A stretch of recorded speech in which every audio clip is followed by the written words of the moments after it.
श्री गणेशाय नमः। आसरो शिव शंकर महादेव जो धूणी वारो सहाय। सोहंग सदाराम तुलसीदास तखत लाल तन सुख हरे। पूज माता साहेब मंगला राम साईं राजा राम मेहर करे। सतगुरु साईं गोबिंद राम दया करे। द्वारा नालो तुंहिंजो हरंद आए पद रोथियो।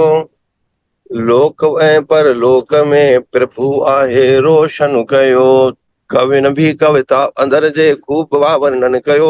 ॾिस पंहिंजे तूं बिरद खे हर को जीअं वाह वाह करे। सोहंग सदा राम साईं मेहर करे। सतगुरु साईं गोबिंद राम दया करे।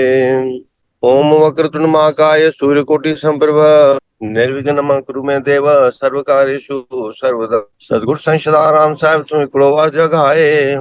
ॿई अचनि जेके दर ते तन खे ख़ाली की न मोटाए। पंहिंजी महिर मया सां साईं सुख वधाय। सवालनि खे सरचाय सतगुरु अर्ज थो ही दास करे। श्रीमद् भगवत गीता अथ चतुर्दशो अध्याय। श्री परमात्मने नमः। श्लोक संख्या 16। कर्मणः सुकृत्यस्य स्याहुः सात्विकम निर्मलम फलम। रजस्तस्तु फलम दुःख ज्ञानम तमसः फलम। सत्त्वास्त संजयाते ज्ञानम रजसो लोभ एव च। प्रमादमोह तमसो भवतो अज्ञानमेव च। ऊर्ध्वं गच्छन्ति सत्त्वस्ताः मध्ये तिष्ठन्ति राजसः। जघ्यन्न गुणवृत्तिस्तथा जघ्यन्न गुणवृत्तिस्तः अधो गच्छन्ति तामसः। नान्यं गुणेभ्यः कर्तारं यदा दृष्टानुपश्यति। गुणेभ्यश्च परम वेत्ति मद्भावं सो अधिगच्छति। गुणानेतानित्यत्रीन् देहि दे समुद्र भावान। जन्म मृत्यु जरा दुख विर्मुक्तो अमृतमश्नुते। ओम तत्सत। ओम तत्सत। जहाँ सात्विक प्रवृत्ति वाले लोग हैं वहां पर हम पानी ग्रहण करें, क्योंकि जैसा जैसा पानी वैसी वाणी ना, जैसा मन वैसा, जैसा अन्न वैसा मन। भगवान भी इसका महत्व बता रहे हैं कि किस प्रकार का पानी आप पीते हैं। दूसरा भगवान ने बताया प्रजा। प्रजा मतलब किस प्रकार के लोगों से घिरे हुए हैं। अगर आप जिन लोगों से घिरे हुए हैं, जो आपके इर्द गिर्द लोग रहते हैं, वो सात्विक प्रवृत्ति के हैं, तो आपका सत्वगुण प्रधान होगा। अगर वो भक्ति भाव वाले हैं, सत्संग में जाने वाले हैं, तो आपका सत्वगुण बढ़ेगा। लेकिन अगर वो रजोगुण वाले हैं, रजोगुण वाले मतलब केवल कंटिन्यू काम काम काम, पैसा पैसा पैसा, यहाँ से भी पैसा है, वहां से भी पैसा है, यहाँ से भी धन इकट्ठा कर लूं, वहां से भी धन इकट्ठा कर लूं, ये काम कर लूं, वो काम कर लूं, तो आपकी प्रवृत्ति भी वैसी ही होगी। इसीलिए जब घर में मेड रखी जाती है खाना बनाने के लिए, क्यों शास्त्र इन चीजों से नकारते हैं? क्यों बड़े नहीं चाहते कि घर में खाना बनाने के लिए कोई मेड रखी जाए? क्योंकि वो मेड अगर खाना बनाएगी तो उसका भाव कैसा रहेगा कि मैं खाना बनाऊं और मुझे पैसे मिले। तो जो उस अन्न को ग्रहण करेगा उसकी प्रवृत्ति भी वैसी हो जाएगी, मैं जो करूं मुझे पैसा मिले, तो वो बार बार रजोगुण भाव को बढ़ाएगा। जब उससे अगर कोई कहेगा कि दीदी आप मेरे लिए एक और फुल्का बना लो, एक और चपाती बना लो, या एक पराठा बना दो, तो उसको चिढ़ आएगी। क्यों? क्योंकि बात इतनी हुई थी, केवल 10 फुल्कों की बात हुई, उससे एक आगे फुल्का नहीं बनाऊंगी मैं। वो हिसाब किताब से काम करेगी। इसी जगह माता जो घर में खाना बनाएगी, अगर उससे बच्चा कहेगा या बेटा या बेटी कहेगी कि मामा मुझे एक और पराठा चाहिए या एक और चपाती चाहिए, तो वो खुशी खुशी बनाए, वो उस प्रेम से उस अन्न को सींचेगी। तो ये फर्क होता। तमोगुणी है, तमोगुणी है मतलब आलसी लोग हैं। अरे क्या मिलना है, बैठना, बहुत काम कर लिए, जितना किस्मत में लिखा है उतना तो मिलेगा, क्या काम करके करना है। तो जो प्रमाद और आलस में हमें ले जाए। प्रमाद मतलब क्या? हमने बताया कि जो करना, जो हम कर रहे हैं वो गलत है फिर भी करते हैं, और जो नहीं, जो करना है वो पता है कि ये करना सही है, फिर भी नहीं करते। जैसे दुर्योधन, पता था मैं जो कर रहा हूँ गलत कर रहा हूँ, फिर भी कंटिन्यू चले जा रहे, आगे बढ़ते जा रहे। भगवान ने रोका तभी भी नहीं रुका, उसे पता था ये करना सही है, पर कभी किया नहीं। तो ये प्रमाद में जो ऐसे लोग हमें ऐसी प्रवृत्तियों में डाले कि जो हमें नहीं करना है वो हम कर रहे हैं, और जो हमें करना है वो हम नहीं कर रहे हैं, ऐसी प्रवृत्ति वाले आसपास अगर हमारे लोग रहेंगे तो हमारा तमोगुण बढ़ता है। तो किस प्रकार के लोगों से हम घिरे हुए हैं। चौथा बताया देश। देश मतलब कंट्री नहीं, देश मतलब आसपास की सराउंडिंग। वो कैसी, वही सेम जैसे प्रजा का हमने इतना विस्तार में बताया, ऐसे ही देश का बताया। काल, समय, कर्म, हम किस प्रकार के कर्म करते हैं। तो अपने जीवन में हम अधिकतर कर्म वो करते हैं जिसपे हम कुछ अपेक्षा रखते हैं, कुछ इच्छा रखते हैं, ये मैंने किया तो मुझे ये मिलना चाहिए। ठीक है, बिजनेस के तौर पर एक व्यापारी ऐसे सोचे तो बात समझ में आती है, मैंने इतना इन्वेस्ट किया तो मुझे इतना प्रॉफिट मिलना चाहिए, ये तो व्यवहारिक रूप से हो गया। लेकिन भगवान कह रहे हैं कि अपने जीवन में कुछ ऐसे कार्य करें जिसमें केवल आपको आनंद मिलता है, इन रिटर्न आपको कुछ मिले या ना मिले आपको उससे फर्क नहीं पड़ता। तो अपने जीवन में हम कुछ ऐसा समय भी निकालें और कुछ ऐसे कर्म करें जिससे केवल करने से हमें आनंद मिलता है। तो जैसे एक बार एक ट्रेन में एक कवि था, कवि बैठा हुआ, उसके बगल में व्यापारी बैठा। तो आसपास का जो नजारा है वो ट्रेन से दिख रहा था, और कवि है, कवि को आदत होती है कुछ ना कुछ काव्य रचने की। तो वो कवि जो पोएट था वो पूरे नजारे देखते हुए बहुत ही एक सुंदर कविता लिख रहा था, और गुनगुना भी रहा था, बोल भी रहा था। उसके बगल में एक व्यापारी बैठा था, वो बोलता है कि ये कविता लिखने से और ये सब ऐसे वर्णन करने से तुम्हें क्या लाभ मिलता है, क्या मिलेगा।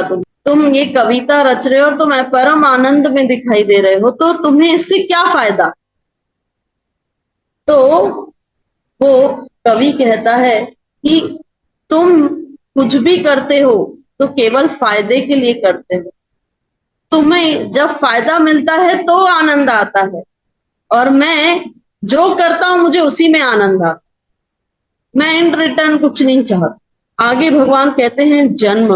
अब एक जन्म तो हमारा हो गया, ठीक है, वो हमारे हाथ में नहीं था, लेकिन एक और जन्म होता है जब हम गुरु दीक्षा लेते, वो जन्म हमारा रियल जन्म होता है। तो भगवान कह रहे हैं उस जन्म में तुम कितने सतर्क हो। कई लोग तो गुरु ही नहीं करते, ऐसे ही जीवन बीत गया, पूरा जीवन भर गुरु ही नहीं किया। अरे जब तक गुरु नहीं करेंगे तो फिर साक्षात परम ब्रह्म की प्राप्ति कैसे होगी।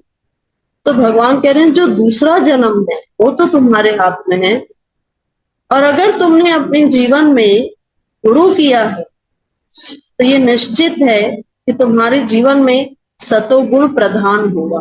इसी के लिए तो भगवान बता रहे हैं ना कि सतोगुण प्रधान कैसे करोगे। उसके बाद ध्यान, भगवान कह रहे हैं किस प्रकार का ध्यान। ध्यान मतलब क्या, चिंतन।